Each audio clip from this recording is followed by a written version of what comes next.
Bonjour à tous, bienvenue sur la chaîne de Plancton Curieux. Donc comme tous les jours, revue d'actualité et revue de marché qui sera très succincte parce que vraisemblablement dans la journée et dans la journée de demain, ça devrait bouger. Il est 11 heures au moment où je fais la vidéo, donc il y a de grandes chances que si on faisait une analyse graphique, ça n'avait pas trop d'intérêt parce que ça pourrait bouger tout simplement avec l'indice des prix à la consommation US, donc c'est-à-dire concrètement l'inflation, hein. Donc c'est une inflation year to year, donc par rapport à il y a un an. On voit dans cet article qu'ils nous font une analyse disant que si l'inflation augmente de plus 0,5% par rapport au mois précédent, il y a de très grandes chances que demain, la Fed remonte ses taux. Donc deux choix économiques, deux choix qui auraient un impact plutôt négatif sur les marchés. Ici les chiffres. Donc notez que pour la dernière publication, donc pour le mois de mai, on a eu une inflation à 4,9. Donc si on reprend l'article précédent, concrètement, ça veut dire que si l'inflation est par exemple à plus que 5,4, il serait quasi certain que la Fed remonterait les taux ce mois-ci. Pour le moment, les anticipations, on le voit ici, ce sont plutôt une baisse de l'inflation. On nous parle de 4,1%. À suivre, pour le moment, j'en sais rien.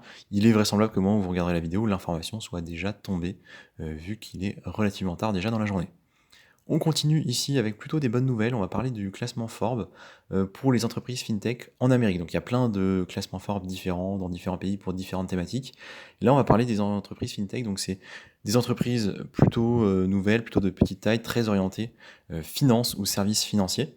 Et en fait, ce qui est intéressant, c'est que dans ce top 10, qui est suivi par beaucoup de monde, qui est, vous voyez, Forbes, c'est quand même un gros média avec un certain poids, c'est vraiment positif pour l'adoption crypto de manière générale, qu'ils mettent en fait dans leur top des sociétés crypto, et on voit 4 sur 10, c'est quand même considérable, ça fait 40%. Je trouve que c'est vraiment bien. Donc quelles sont-elles? Stripes, donc Stripes c'est un gros acteur dans les services de paiement. À ma connaissance, il n'y a pas de token, donc on ne peut pas vraiment profiter, c'est juste en fait positif globalement pour l'écosystème. On a Ripple, donc Ripple, malgré en fait les problématiques avec la SEC, le conflit et tout en fait l'émulation qui n'est pas forcément positive qui tourne autour de Ripple, vous voyez, figure au troisième de sa liste, donc c'est vraiment positif.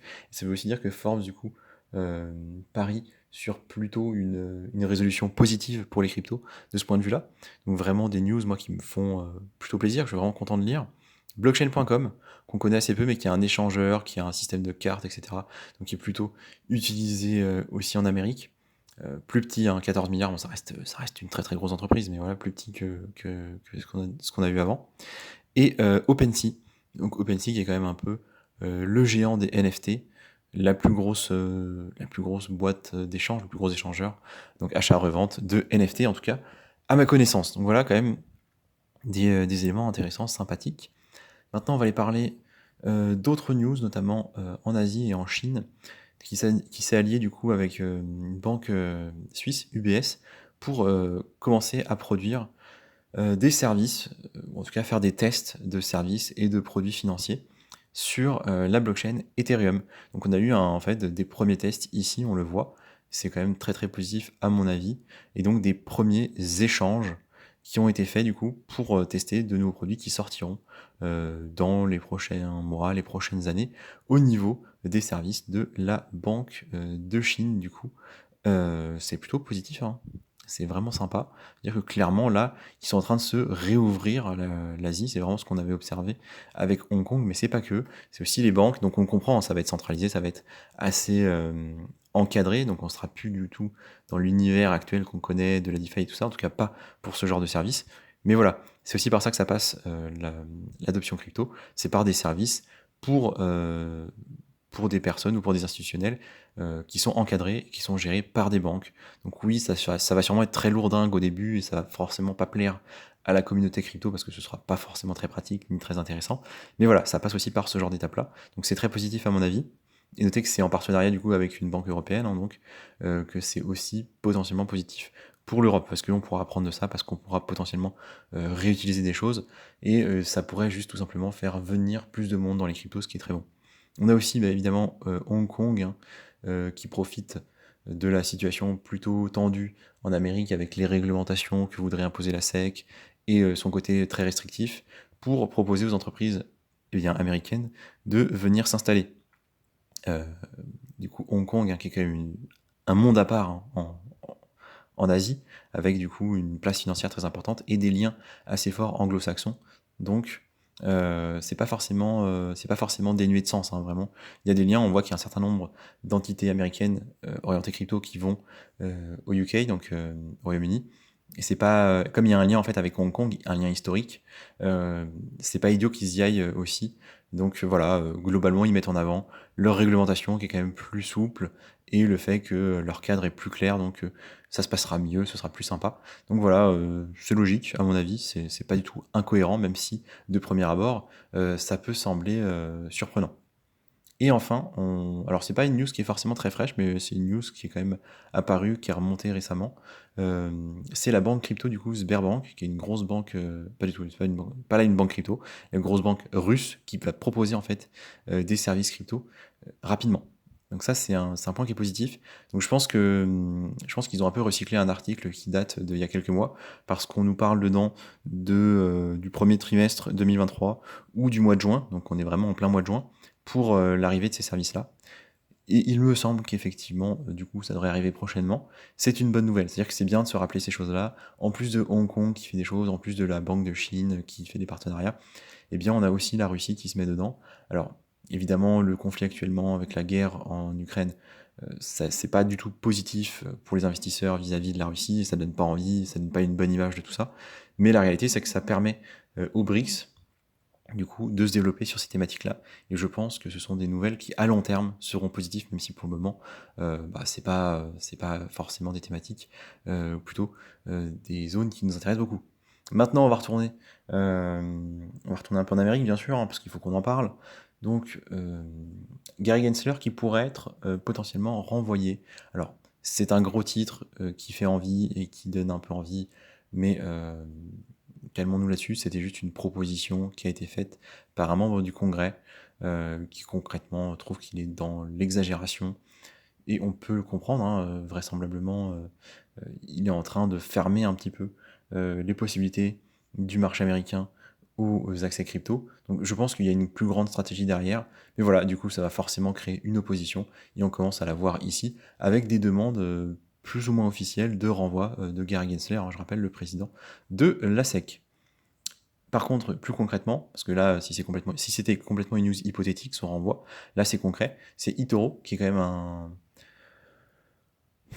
une plateforme pas mal utilisée en Amérique, hein, qui marche bien parce que tout simplement elle fait beaucoup de pubs, donc si elle fait beaucoup de pubs, c'est qu'elle a vraisemblablement les revenus pour le faire, et qui va délister en fait un certain nombre de ces cryptos là dans les prochains mois, je crois qu'elles sont délistées, c'est ça, au 12 juillet, donc vous voyez, dans un mois, c'est Algorand, c'est Decentraland, c'est Dash et c'est Matic.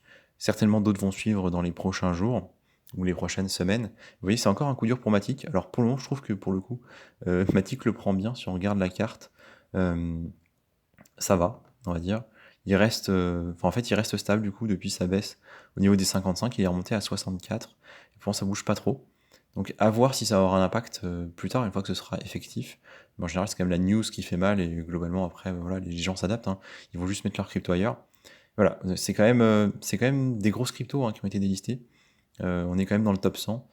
Donc ouais, ça commence à piquer, hein. Si tout le monde fait ça en Amérique, vraisemblablement, on va quand même vers une tendance plutôt baissière, à mon avis, en tout cas à court terme. Donc il pourrait y avoir des rebaisses, hein, si vraiment on a beaucoup d'échangeurs ou de comptes titres ou d'entités qui lisent des cryptos qui ont cette activité-là. Et enfin, intéressant, parce que vous allez sûrement vous repasser la news en long, en large et en travers sur Twitter et autres. Tether qui a minté 1 milliard de dollars sur la blockchain Ethereum. Donc il faut quand même donner un peu de perspective à ça, et je trouve que l'article le fait plutôt bien ici. C'est-à-dire qu'il nous explique qu'en fait, c'est pas 1 milliard qui vont être utilisés comme ça, de façon directe. C'est pas 1 milliard qui a été posé comme ça. En fait, c'est même pas 1 milliard qui va avoir de l'impact sur la capitalisation. C'est-à-dire que la capitalisation, a priori, de l'USDT doit même pas bouger. Parce qu'en fait, c'est 1 milliard qui est un peu en backup, vous voyez, pour permettre des transactions, notamment d'une blockchain à une autre. Parce que c'est des swaps qui sont faits régulièrement, du coup.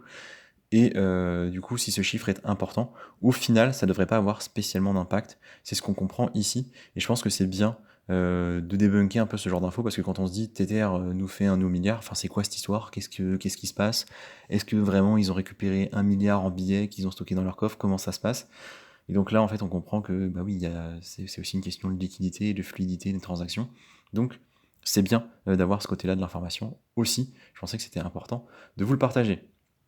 Petite news aussi intéressante là de ce côté-là. On va parler rapidement de Ledger. Donc, j'ai absolument pas de partenariat, hein, bien évidemment, je ne fais pas ces choses-là. En tout cas, en l'état actuel des choses, c'est pas du tout la dynamique que je veux donner à la chaîne. Mais quand il y a des opportunités intéressantes, il faut quand même les saisir. Et vous voyez, il y a, je crois, 6 mois plus ou moins, Ledger proposait, quand on achetait une de ses clés, du coup, de rembourser une partie de l'achat en Bitcoin. Je crois que c'était de l'ordre de 20 $ en Bitcoin. Bah là, il repropose du coup une réduction. C'est possible du coup d'avoir la Nano S par exemple au prix de, je crois, c'est 55 ou 56 euros. C'est intéressant. Si vous en avez pas, c'est intéressant. Donc voilà, je vous passe l'info. Il n'y a pas de, il n'y a pas de durée donnée, c'est-à-dire qu'on ne sait pas si ça va durer un jour, une semaine, 2 mois. On n'a vraiment pas l'information. À titre personnel, vraisemblablement, je vais en acquérir une. Parce que même si on a vu le FUD récent sur Ledger, je pense que ça reste une bonne. Déjà, il faut savoir qu'ils sont revenus en arrière sur leur décision de partager les données avec, sur demande d'État ou autre. Mais aussi, euh, ça reste une bonne option quand vos échangeurs, que ce soit centralisés ou décentralisés, commencent à déconner, que vous commencez à avoir peur.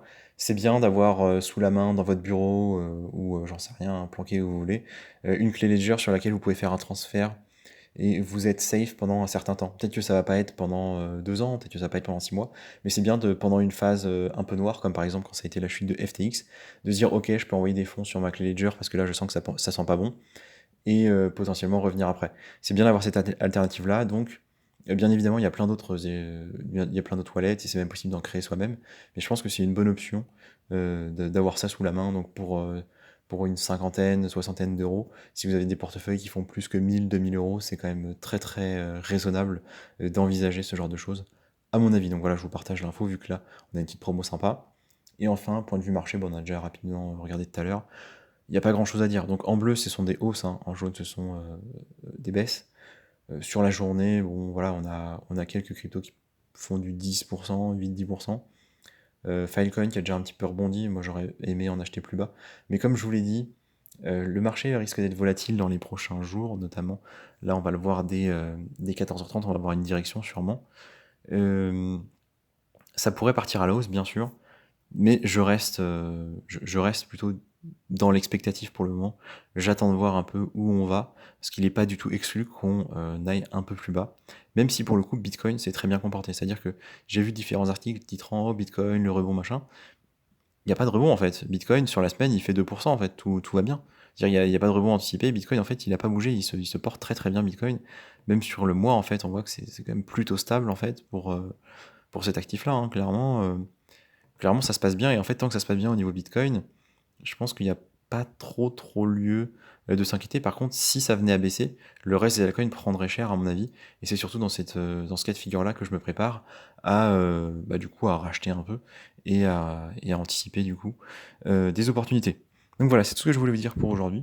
Merci de m'avoir écouté et je vous dis à la prochaine.